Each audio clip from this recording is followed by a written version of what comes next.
नमस्कार मित्रों, आज हम चर्चा करेंगे नेशनल अचीवमेंट सर्वे में लेटर ऑफ अपॉइंटमेंट क्या है और फील्ड इन्वेस्टिगेटर और ऑब्जर्वर को लेटर ऑफ अपॉइंटमेंट से क्या करना होता है।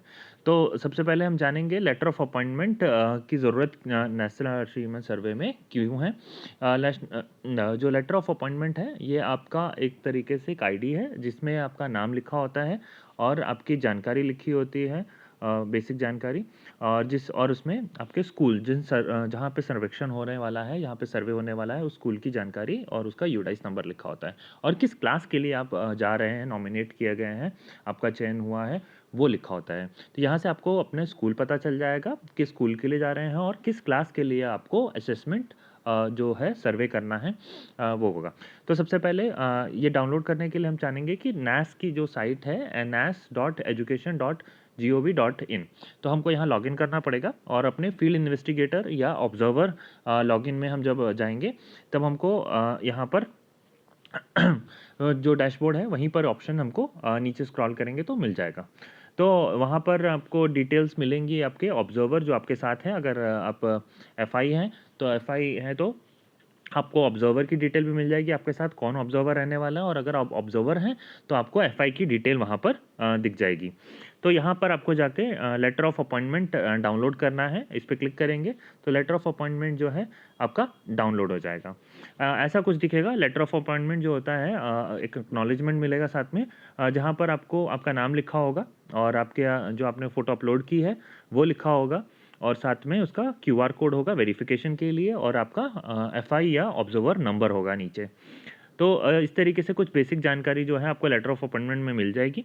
यहाँ पर आप सैम्पल स्कूल्स हैं, आपका नाम होगा, यहाँ फ़ोटो है और यहाँ पर आपका जो है आईडी लिखा होगा। किस स्कूल के लिए आपको जो स्कूल अलॉट किया है उसका एड्रेस लिखा होगा और साथ में एफआई या ऑब्जर्वर का नीचे नाम लिखा होगा और फ़ोन नंबर लिखा होगा उसका। तो आप उनसे पहले भी संपर्क कर सकते हैं कि आपको पता चल जाए कि आपके ऑब्जर्वर कौन है या आपके एफआई आपके साथ काम करने वाले कौन हैं। तो बेसिक जानकारी यहाँ मिल जाएंगी और जो आपको ज़रूरत पड़ेगी असेसमेंट के दिन वो पड़ेगी आपको यूडाइस कोड। आपको यूडाइस कोड लिखना होता है और स्कूल का नाम लिखना होता है और किस ग्रेड में है तो वो यहाँ पे आपको मिल जाएगा, कौन से ग्रेड के लिए आपको अलॉट किया गया है। जैसे कि यहाँ पर एफआई को 3rd ग्रेड के लिए अपॉइंट किया गया है और उसका यूडाइस नंबर लिखा हुआ है और कुछ और जानकारी मिल जाएगी और उनके फ़ोन नंबर मिलेंगे। अगर आपको कोई समस्या होती है तो आपके ऊपर आपको कॉन्टैक्ट जो है कॉन्टैक्ट पर्सन जो है वो होंगे डीएलसी, डिस्ट्रिक्ट लेवल कोऑर्डिनेटर्स होते हैं, जहाँ से ये आपके पास डिस्ट्रीब्यूट होता हुआ मटेरियल आएगा और वापस इन्हीं के पास जाएगा। और जो है और इनके ऊपर अथॉरिटी जो है जो इन सबको पूरे डिस्ट्रिक्ट को मैनेज कर रही हैं वो है डीएनओस, डिस्ट्रिक्ट नोडल ऑफिसर्स होते हैं। उनका काम है कि पूरी प्रक्रिया को ठीक से संचालित कराएं। और FI will be trained organise by the DNO SNO. तो इनका काम है कि जो भी है उनकी ट्रेनिंग ठीक से हो चुकी हो, उनको इनके बारे में जानकारी हो। तो हर लेवल पर सीबीएसई ने अपने लोगों को वीडियोस बनाकर भी सर्कुलेट किए हैं कि जैसे उनको अपना रोल और रिस्पॉन्सिबिलिटी नैस के एग्ज़ाम 12 तारीख को क्या है वो पता हो। ठीक है। तो observer appointed as the sample schools जो भी हैं वो टाइमली जाके अपना मटेरियल 12 तारीख को जो मटेरियल आपको चाहिए उनको 9 तारीख से 9 तारीख 10 तारीख को भी मटेरियल वो कलेक्ट कर सकते हैं, जिस तरीके से वो 12 तारीख को सही समय पर पहुंचकर एग्ज़ाम कंडक्ट कराएं। तो इस तरीके से आपको लेटर ऑफ अपॉइंटमेंट मिलेगा जहाँ पर आपकी सिग्नेचर और यहाँ पर आपका जो है डिस्ट्रिक्ट आपकी बेसिक जानकारी आप किस ऑर्गेनाइजेशन से आते हैं वो दिया होगा। तो इसके साथ आपको अपना आई कार्ड ज़रूर लेकर जाना है। ये सब कुछ लेकर आपको जब जाना है और वहाँ पे कोशिश करें आप जब भी पहुँचे समय पे पहुँचे और आपके पास अपना आईडी कार्ड हो जिस पे आपका नाम मेंशन हो। तो अब बात करते हैं, अगर आपका फ़ोटो ठीक से अपलोड नहीं हुआ है या फ़ोटो ठीक नहीं आया है या गलत फ़ोटो अपलोड हो गया है या सिग्नेचर अपलोड गलत हो गया है तो उस केस में क्या करें। ऐसे केस में डीएनओस के पास एक बी प्लान रहता है जो होता है ब्लैंक लेटर ऑफ अपॉइंटमेंट, जो वेबसाइट पे भी आप देख सकते हैं। अगर आपको फ़ोटो या वैसे ज़रूरत नहीं पड़ेगी कि इसके अगर किसी केस में वो नहीं डाउनलोड हो रहा है और या आपका नाम तो एफआईज में है मगर आपको चयनित नहीं किया गया है और उस दिन अगर आपको तुरंत कॉल आ जाता है एक दिन पहले कि आपको इस स्कूल में जाके दूसरे एफआई या ऑब्जर्वर के जगह आपको चयनित किया गया है, वहाँ पर आपको जाना है। तो ऐसे केस में आपको डाउनलोड करने की ज़रूरत नहीं है। आपको ब्लैंक जो है उसके ऊपर हाथ से भरा हुआ आपको ऑब्जर्वर और एफआईज़ को एक फॉर्मेट बना हुआ है जो डीएनओस अप्रूव करते हैं। अप्रूवल जो है डीएनओस देते हैं और सेम जैसे ही जो फॉर्मेट आप डाउनलोड करते हैं वो हाथ से इसको बनाएंगे। मगर इसके लिए आपको क्या करना पड़ेगा, एफआई और ऑब्जर्वर को अपना अपना फ़ोटो खुद लेके जाना पड़ेगा और इसको डीएलसी और या डीएनओ ये दोनों ही अप्रूव कर सकते हैं। जो फर्स्ट अथॉरिटी है वो डीएनओ है। तो अगर आपका फ़ोटो या आपका सिग्नेचर नहीं अपलोड हुआ है ठीक से तो उस केस में भी आप इसका इस्तेमाल कर सकते हैं। ठीक है, तो यहाँ पर आपको वहाँ पे जो जानकारी आपको मिलेगी कौन सा स्कूल जाना है और उसका यूडाइस नंबर क्या है और आपके साथ ऑब्जर्वर या एफआई कौन है वो यहाँ पर लिख के हैंड रिटन आपको दे दिया जाएगा। आगे बात करते हैं कुछ और जानकारी जहाँ पे हम जब डाउनलोड करते हैं तो उस लेटर ऑफ अपॉइंटमेंट में नीचे कुछ नोट्स दिए हुए हैं ना, टिप्पणी ज़रूरी बातें दी गई हैं। सबसे पहली बात है कि आपको 7:30 बजे पहुँचना है और 12 तारीख जो नैस का जिस दिन सर्वे हो रहा है पूरे भारतवर्ष में जो है वो 12 तारीख को ही हो रहा है एक साथ। और सीबीएसई ने और मिनिस्ट्री ने एक लेटर भी जारी किया है कि किसी प्रकार की कोई एब्सेंटिज्म ना देखा जाए या किसी प्रकार की कोई वहाँ पर छुट्टी ना दी जाए किसी भी प्रकार की, है ना। तो हो सकता है कि आसपास उसके त्यौहार हैं, छठ है और भी छुट वेकेशंस चल रही हैं स्कूल कॉलेजेस में, तो किसी भी प्रकार की छुट्टी को एंटरटेन ना किया जाए इस समय क्योंकि पूरा एक ही दिन में कंडक्ट कराना होता है और ये दोपहर तक एग्ज़ाम कंडक्ट हो जाता है। तो आप 7:30 बजे पहले तो पहुँचें और आपके पास लेटर ऑफ अपॉइंटमेंट और अपना फ़ोटो आईडी ज़रूर होना चाहिए। तो ये आप अभी से ही डाउनलोड करके रख सकते हैं और आपको इसकी ज़रूरत पड़ेगी 10 तारीख के आसपास। नेक्स्ट है you must study the hand out आपको चाहिए होंगे। नैस जो है हमारे पास आप डाउनलोड कर सकते हैं, उसके वीडियोस हैं। तो हैंड नोट्स आपने जो हमने पहले जो देखे थे वो सब इसी के आधार पे बने हुए थे, फील्ड नोट भी हैं। ये आपको ऑब्जर्वर और फील्ड नोट जो है ऑब्जर्वर और एफआईज़ को दोनों को भरना होता है। जब आपका एग्जामिनेशन ख़त्म हो चुका होता है तब आपको ये भर के देना होता है। इसके बारे में आपको पूरी जानकारी जो है आप फिर से वेबसाइट पे जाके वीडियोस देख सकते हैं या अपना वहाँ पे हैंड नोट्स जो हैं उसे डाउनलोड करके फिर से पढ़ सकते हैं कि आपकी रिस्पॉन्सिबिलिटी उस दिन के लिए क्या है।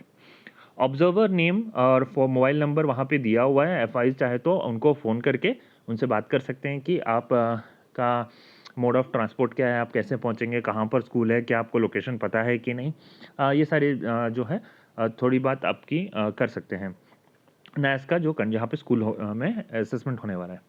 तो नेक्स्ट है आपको एफआईज़ को जो है डीएनओस जो हैं वो समय समय पर आपके व्हाट्सएप ग्रुप या टेलीग्राम ग्रुप के ऊपर या कुछ ना कुछ जानकारी उनको मिल रही होगी, कौन कौन सी ट्रेनिंग है या कुछ वीडियोज़ हैं जो सीबीएसई ने बनाए हैं वो आपको मिल रहे होंगे। इसी प्रकार अगर हम बात करें कोऑर्डिनेशन विद ऑब्जर्वर अपॉइंटमेंट, तो जैसे ऑब्जर्वर्स के लिए है आपके साथ ऑब्जर्वर्स रहेंगे, आपको उनके साथ मटेरियल कलेक्ट करके वहाँ पे पहुँचेंगे आपके साथ। तो आपको किसी भी प्रकार की असुविधा ना हो एफआईज़ को, इसीलिए जो है आपका कोऑर्डिनेशन ऑब्जर्वर के साथ बहुत अच्छा होना चाहिए। तो आप अगर ऑब्जर्वर हैं, एफआई की हमने पिछली वीडियो में चर्चा की थी, ऑब्जर्वर के बारे में आज चर्चा करेंगे। ऑब्जर्वर के क्या क्या रोल हैं, है ना। तो ऑब्जर्वर करते क्या हैं, ऑब्जर्वर का काम होता है स्कूल के अंदर हो सकता है कि दो अलग अलग क्लासेस में असेसमेंट हो रहा हो, तो ऐसे केसेस में वो आपके साथ भी रहेंगे और दूसरी क्लास के भी ऑब्जर्व करेंगे। दूसरा ये भी हो सकता है कि आपके साथ आपको जो असेसमेंट कराने में समझाने में अगर समस्या का सामना करना पड़ रहा है तो सीबीएसई से अपॉइंटेड या स्कूल से उनके जो हैं प्रिंसिपल होते हैं या एचएम्स होते हैं या कोई सीनियर टीचर जो है वो यहाँ ऑब्जर्वर होते हैं। तो ऐसे केसेस में वो आपकी मदद करने के लिए ही है कि वो नैस का एग्ज़ाम किस तरीके से कंडक्ट कराएं। तो एफआई और डीएल को ही मिलकर ये एग्ज़ाम कंडक्ट कराना होता है। तो इसीलिए कुछ चीज़ें दी गई हैं। पहले तो आपको मटेरियल कलेक्ट करना है और नैस का जो कॉन्फिडेंशियल मटेरियल जिसे कहा गया है वो रिसोर्स सेंटर कस्टोडियंस के पास होता है, रिसोर्स सेंटर से। तो आपके रिसोर्स सेंटर हो सकता है कि कोई डिपार्टमेंट हो या सीबीएसई स्कूल हो जैसे केंद्रीय विद्यालय जेएनवी, या कोई आपका एजुकेशन डिपार्टमेंट हो या एमआईएस सेंटर्स होते हैं। कुछ जगह जो है एससीईआरटीज़ को कस्टोडी यहाँ पे बनाया गया, रिसोर्स सेंटर बनाया गया। तो इस तरीके से आपके डिस्ट्रिक्ट लेवल पर भी आपके कोई ना कोई इंस्टीट्यूट्स होंगे या स्कूल्स होंगे, वहाँ पर इनको यहाँ से मटेरियल आपको अब तक पहुँचेगा। तो ये मुख्यतः 9 तारीख से शुरुआत हो जाएगी इसकी मिलने की, उनके पास आ जाएगा मटेरियल और इसको 12 तारीख को आपको कंडक्ट करना है। तो इंस्पेक्ट दूसरी चीज़ है आपको ऑब्ज़र्वर को एक और काम करना होता है, आप चाहे तो पहले भी स्कूल में जाकर बात कर सकते हैं या आप उस दिन स्कूल में जब जाएँ, तो फिर से आप रूम का जो है इंस्पेक्शन कीजिए कि आपको स्कूल जो है आप जब उसमें स्कूल में जाएँ तो सारी चीज़ें ठीक है कि नहीं, वो वातानुकूल है कहीं कि वहाँ रोशनी आ रही है कि नहीं, बच्चे ठीक से बैठ के एग्ज़ाम दे पाएँगे कि नहीं, कि एग्ज़ाम कराने के लिए जो भी रूम का इंस्पेक्शन बेसिक होना चाहिए वो आपके द्वारा और किया जाएगा और एफआई उस दिन भी आकर आपके साथ ये डिस्कशन करेंगे कि हाँ यहाँ पर ये चेंजेस आपको चाहिए या ये चीज़ें आपको चाहिए होंगी। तो जो बेसिक चीज़ें हैं वो बच्चों के लिए असेसमेंट के लिए रोशनी है और हवादार रूम है और कुछ अगर सीडब्ल्यूएसन बच्चे हैं तो उनके लिए जो है ग्राउंड फ्लोर ही तय किया जाए। तो ये आपको जानकारी एचएमसी या प्रिंसिपल जो होते हैं उनसे मिल जाएगी। कोशिश करें बड़ा हॉल लें हैं जहाँ पर डिस्टेंस भी मेंटेन हो। कोविड जो प्रोटोकॉल्स हैं जो कोविड के हम डिस्टेंस मेंटेन करते हैं सर्वे कंडक्ट कराने के लिए भी आपको उन चीज़ों का ध्यान में रख के ही रूम का चयन करना है। अगर हम बात करें इसके साथ एफआईज़ के साथ बहुत अच्छा कोऑर्डिनेशन होना चाहिए और तो ऑब्जर्वर्स को भी अपने एफआईज़ के बारे में पता होना चाहिए कि वो कितनी जानकारी रखते हैं और आप चाहे तो पहले भी आप एक दूसरे से डिस्कशन कर सकते हैं कि उस दिन हमको क्या-क्या काम करना है। दोनों के पास अपनी-अपनी चेकलिस्ट है। चाहे तो आप फिर से लॉगिन करके वहाँ से डाउनलोड कर सकते हैं। हैंड नोट्स क्या-क्या है हमको अपनी चेकलिस्ट है, हमारे पास होना चाहिए। तो सेम प्री जो हम जिस दिन नैस का एग्ज़ाम होता है, उस दिन सबसे पहले जो एफआईज़ को काम करना है वही, ऑब्जर्वर को भी काम करना है, एनरोलमेंट रजिस्टर मँगाते हैं और जो सैंपल ग्रेड या सेक्शंस हैं, जो आपने चयनित किए गए हैं या उसके लिए आपको अटेंडेंस रजिस्टर में फील्ड नोट में भरना है या कंट्रोल शीट में जो भरना है, वो आप जो भी भरेंगे वो रजिस्टर से भरेंगे। तो कितने बच्चे एनरोल हैं और कितने बच्चे उस दिन आए, ये स्टेटस आपको अटेंडेंस रजिस्टर से मिलेगा और ये दोनों की ज़िम्मेदारी है रजिस्टर से देखना। तो फील्ड इन्वेस्टिगेटर और ऑब्जर्वर ये दोनों चीज़ों को तय करते हैं। बात करें एग्ज़ाम की, एग्ज़ाम जो है वो ठीक टाइम पे शुरू होना चाहिए और ख़त्म होना चाहिए। एक्स्ट्रा टाइम जो है 30 मिनट्स है, सीडब्ल्यूएसन बच्चों के लिए है, बाकी बच्चों के लिए समय उतना ही साधारण जो समय दिया गया है उसी समय के अंदर आपको कंडक्ट कराना है। विशेष जो छात्र हैं उनको लिए हम थोड़ा-सा एक्स्ट्रा समय दे सकते हैं। बात करेंगे जो आपके पास मटेरियल है उसको कॉन्फिडेंशियल मटेरियल ही बोला गया है, वो टीक्यू, पीक्यू है ना? तो और जो असेसमेंट टेस्ट है, बुकलेट है, उसको हम कॉन्फिडेंशियल मटेरियल बोलते हैं। ये टाइमली जो है ओपनिंग होनी चाहिए और जो गाइडलाइन जो आपने हमने पिछली बार बात की थी वैसे ही डिस्ट्रीब्यूट किया जाता है। बच्चों को आप थोड़ा बहुत उसके बारे में बता सकते हैं। जो आपको 1 घंटा बच्चों से चर्चा करने का मिला है तो आप तब भी उनको बता सकते हैं। बोर्ड के ऊपर लिख के बता सकते हैं कि किस तरीके से आपको सर्कल्स मिलेंगे और उनको आपको किस तरीके से भरना है। और आप चाहे तो जो 3rd क्लास है या 5th क्लास के बच्चे हैं, उनके लिए आप खुद भी भर सकते हैं उनके पास जाके। तो वहाँ पर 2 एफआईज़ की जो है व्यवस्था की गई है, इसीलिए आपको यहाँ पे समस्या जो ज़्यादा समस्या है, वो नहीं मिलेगी देखने को। बात करते हैं आगे इन्वेस्टिगेशन जो इन्विजिलेटर जो हैं, जो एफआईज़ हैं, वो हॉल के अंदर ही रहेंगे और किसी तरीके का कोई अनफेयर मीन्स ना हो सके, इस चीज़ का ज़रूर ध्यान रखें। बुकलेट टाइमली डिस्ट्रीब्यूट होने के बाद हो सकता है कि बच्चे आपस में चर्चा करें फिर से। आप उन्हें डाँटें ना किसी तरीका पेनलाइज़ ना करें। उन्हें सिर्फ समझाएँ कि हम असेसमेंट क्यों कर रहे हैं और जितना आपको आता है, जैसा आपको आता है वैसा कीजिए और अगर किसी चीज़ को पढ़ने में या समझने में आपको समस्या होती है, तो मैं आपको आपके पास आके इसको एक्सप्लेन करेंगे। अगर आप क्लास में हल्ला करके आप खुद ही चिल्ला-चिल्ला के इंस्ट्रक्शंस देते रहेंगे, तो शायद जो बच्चों को समय मिला है, आप उसमें भी बच्चों को शांत ना करवा पाएँ। तो कोशिश करें कि आप धीरे बोलें और बच्चों के पास जाके ही बोलें। और supervision the room of the यहाँ पर आपको जो है जो भी आप सोशल डिस्टेंस है, वो ज़रूर मेंटेन करवाइए क्योंकि हो सकता है कि किसी स्टेट में अभी भी कोविड केसेस जो हैं वो इंक्रीज़ हो रहे हों और ऑब्जर्वर्स और आप जो हैं वो ट्रैवल कर रहे हो अभी भी पब्लिक ट्रांसपोर्ट में।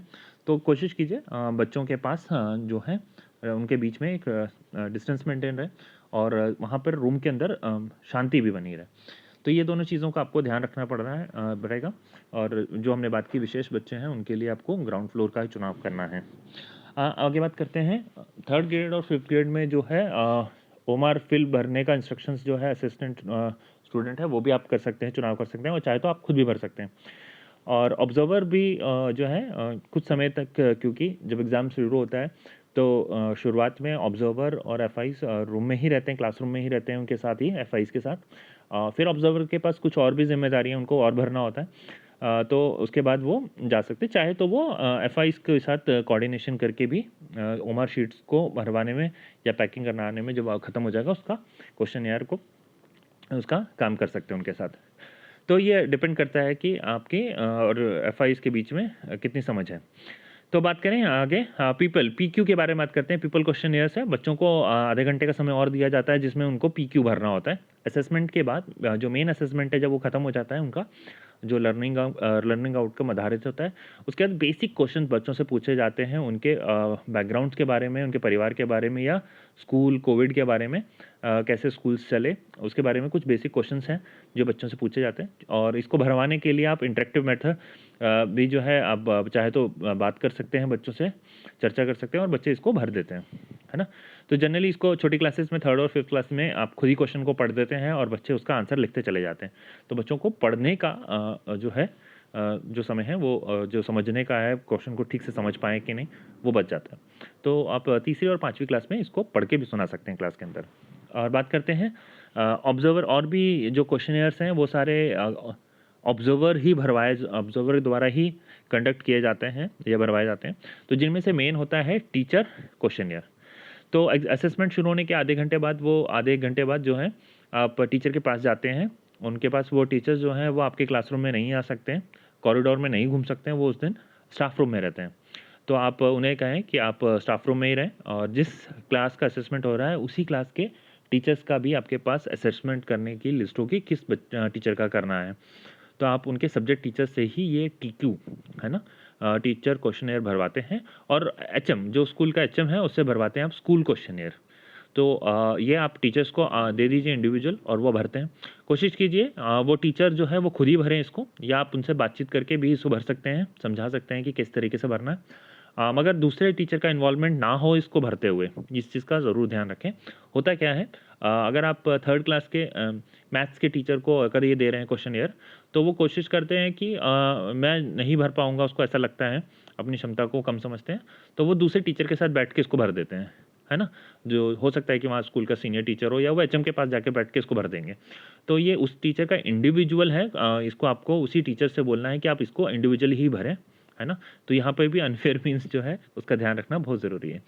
बात करते हैं जो है एचएम्स क्या भरते हैं या प्रिंसिपल, वो है स्कूल क्वेश्चन है, स्कूल में से संबंधित क्वेश्चंस होते हैं। आप इसको आप चाहे तो वहाँ पे टीचर्स एचएम से खुद ही पूछ सकते हैं और वो इसको भरते हैं।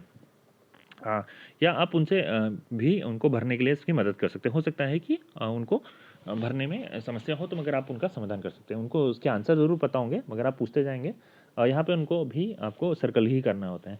ये सारी चीज़ें हो जाने के बाद 12:30 के आसपास जब असेसमेंट ख़त्म होता है, तब आपको पैकिंग सारी चीज़ों का ऑब्ज़र्वर के साथ मिलके या एफआईज़ के साथ मिलकर इन दोनों चीज़ों को इकट्ठा करना होता है, रीचेक करना होता है और उसके बाद भरना होता है फ़ील्ड नोट। तो जब आपका सारा असेसमेंट हो जाएगा, पैकिंग हो जाएगी, कंप्लीट हो जाएगा, तब आपको एक चीज़ ज़रूर भरनी है और इसको आपको किसी भी टीक्यू, पीक्यू वाली जो बैग है जिसमें आप डाल के भेज रहे हैं एनसीईआरटी को, उसके साथ इसको नहीं भेजना है, इसको सेपरेट रखना होता है। तो इस चीज़ का ज़रूर ध्यान रखें और ये डीएलसी को हैंडओवर करना होता है ना? और तो इसमें होता क्या है, आपके क्लास आप कौन-सा क्यू आप स्कूल में गए थे, वहाँ का यूडाइस नंबर क्या है और सर्वे ग्रेड किस क्लास लिए सर्वे हुआ। तो हमने अगर माना 3rd ग्रेड तो यहाँ पे 3rd कर देंगे और बाकी 5th, 8th और 10th को क्रॉस कर देंगे। अगर आप 8th क्लास के लिए गए तो इसको टिक कर देंगे और बाकी को क्रॉस कर देंगे। बस आपको इतना चीज़ करनी है और यहाँ पर भी इसी मैनर में येस और नो में ही आपको आंसर देने होते हैं। तो जो फील्ड नोट है ऑब्जर्वर को भरना होता है। तो यहाँ पर कुछ क्वेश्चन है, एडमिनिस्ट्रेटिव क्वेश्चन है, सैंपल रिलेटेड क्वेश्चन है और किस तरीके से कंडक्ट हुआ। यहाँ पर भी आखिरी में एक क्वेश्चन ज़रूर होगा जहाँ पे आप लिख सकते हैं। अगर आपको कोई समस्या का सामना करना पड़ा तो आप वहाँ लिख सकते हैं, मगर उसके साथ ज़रूरी अपना नाम और फ़ोन नंबर भी आपको लिखना होता है। तो ये हमने सारी जानकारी आज जो जानी वो फील्ड इन्वेस्टिगेटर को और ऑब्जर्वर को क्या करना होता है। तो ऐसे ही आगे हम चर्चा करेंगे कि उस दिन हमको क्या-क्या चीज़ों की ज़रूरत पड़ेगी और क्या-क्या चेंजेस सीबीएसई ने किए हैं इसके अंदर, हम उस पे चर्चा करेंगे। तो सब्सक्राइब करें नोटिफ़िकेशन पाने के लिए। धन्यवाद।